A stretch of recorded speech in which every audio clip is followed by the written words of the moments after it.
ये बात है।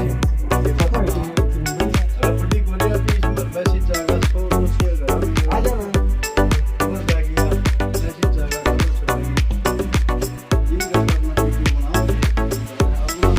सारे भाइयों ने भाई राम राम। मैं रवि शर्मा किसान क्रांति न्यूज़ पे आपका स्वागत करता हूं। भाई आज जैसे यहाँ उमरावत हैं और गौशाला में, लेकिन आपको बता दूं मैं एक समाज सेवी है। अगर समाज सेवी की नाम की बात आए तो भाई सबसे जो अच्छी समाज सेवा करते हैं वो हैं आपके भाई धर्मवीर सिंह दैया।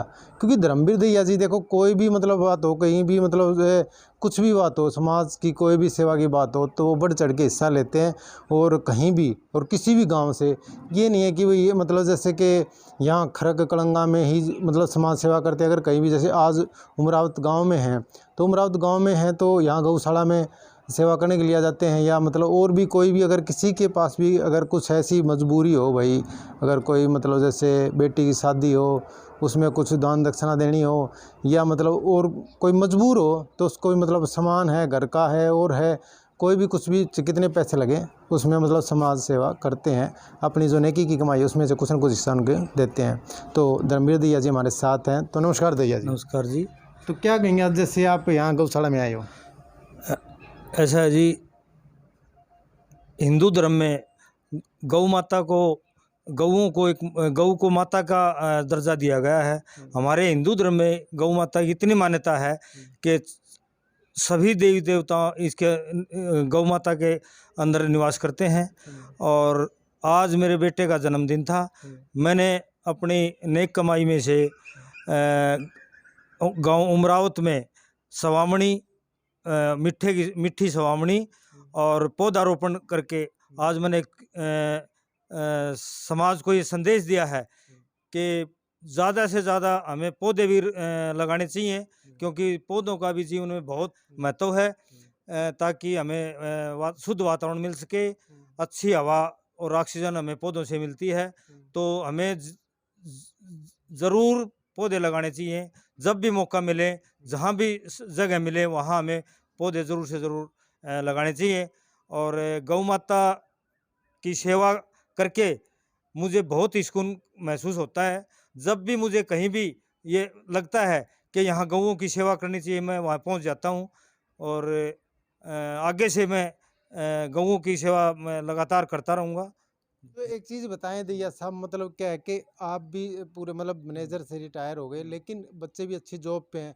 क्योंकि देखो कुछ अच्छी जॉब पे होते हैं और मतलब आज किसी का भी जन्मदिन होता है तो अच्छे होटलों में जाते हैं, रेस्टोरेंट में जाते हैं और पैसा खूब उड़ाते हैं। अच्छे केक होते हैं, सैंपियन बियर वगैरह, लेकिन ये स्वास्थ्य के लिए हानिकारक तो होती हैं, लेकिन वहाँ पे खूब पार्टी मनाते हैं। लेकिन क्या कहेंगे कितना सादगी भरा जीवन और मतलब गौओं की सेवा और पेड़ पौधे, इस पर क्या कहना चाहेंगे?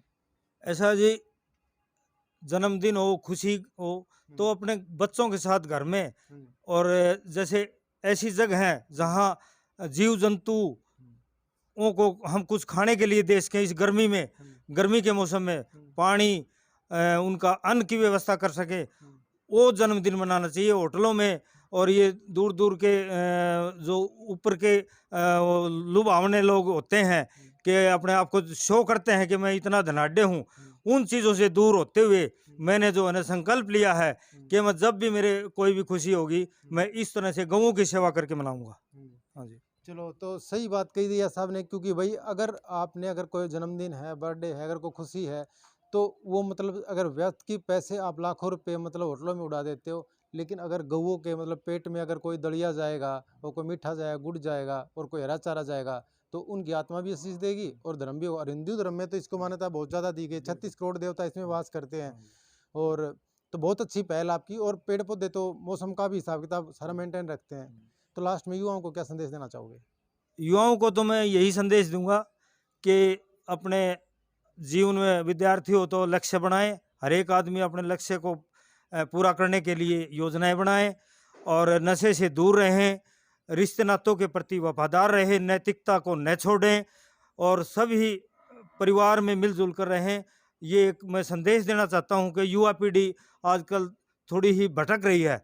युवा पीढ़ी से सबक लें कि आगे से हम हर एक अपना जन्मदिन एक गौओं की या पक्षियों की सेवा करके मनाएं।